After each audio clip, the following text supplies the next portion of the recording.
যেতিয়া কোনোবা মানুহৰ নিজৰ বুৰঞ্জীখন একেবাৰে কাম নকৰা বুৰঞ্জী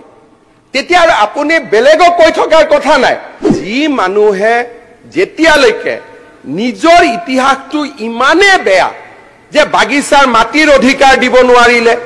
জুমুৰটোকে এবাৰ বাহিৰলৈকে আনিব নোৱাৰিলে অন্তত এই প্ৰশ্নটো অখিল গগৈ কৰিছে মই বেয়া পোৱা নাই এই প্ৰশ্নটো কংগ্ৰেছে কৰিব নালাগে কাৰণ বাগিচাৰ মানুহৰ ভোটেৰে কংগ্ৰেছ জিকি আপোনালোকে বাগিচাৰ কাৰণে কৰা ভাল কামৰ এটা উদাহৰণ দিয়ক এই বছৰ যি ৰিক্ৰুটমেন্ট হৈ আছে অৰ্থাৎ 10 মে তাৰিখে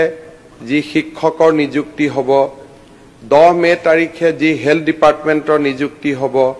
10 মে তাৰিখে যি পুলিচৰ নিযুক্তি হ'ব 10 মে তাৰিখে যি থাৰ্ড গ্ৰেড আৰু ফৰ্থ গ্ৰেডৰ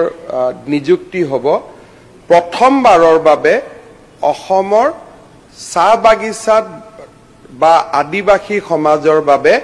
আমি 3% চাকৰি পোনপটীয়াভাৱে ৰিজাৰ্ভেশ্যন কৰিছো আমাৰ ৰাজ্যত 100খন হাই স্কুল প্ৰথমবাৰৰ বাবে আমি চাহ বাগিচাত স্থাপন কৰিছো আৰু এই 100খন স্কুলতে অসম্ভৱ ষ্টুডেন্ট হৈছে তাৰ প্ৰতি ডিমান্ডৰ প্ৰতি লক্ষ্য ৰাখি এইবাৰ আমি আৰু 100খন নতুনকৈ হাই স্কুল স্থাপনৰ কামত আগবাঢ়িছো যোৱাবাৰ সদনত আলোচনা হৈছিল যে চাহ বাগিচাৰ শ্ৰমিকে ইলেক্ট্ৰিচিটি ডিউজ দিব পৰা নাই আমি 150 কোটি টকা তেওঁলোকৰ হৈ ইলেক্ট্ৰিচিটি ডিউজ দি বকেয়া যিমান আছিল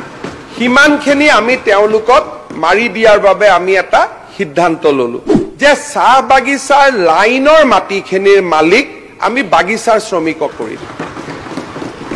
লাইনৰ ৰাস্তা বনাবৰ কাৰণে 900 কোটি টকা অনুমোদন দিছো বাগিচাৰ স্কুল আৰু বাগিচাৰ হস্পিটালখিনিক ঠিক কৰিবৰ কাৰণে মোদী ডাঙৰীয়াই 700 কোটি টকা স্পেচিয়েল টু অসম 8 লাখ বাগিচাত শ্ৰমিক আছে এই 8 লাখ বাগিচাৰ শ্ৰমিকক প্ৰত্যেকজন শ্ৰমিকক আমি এটা নগদ ধনু দিম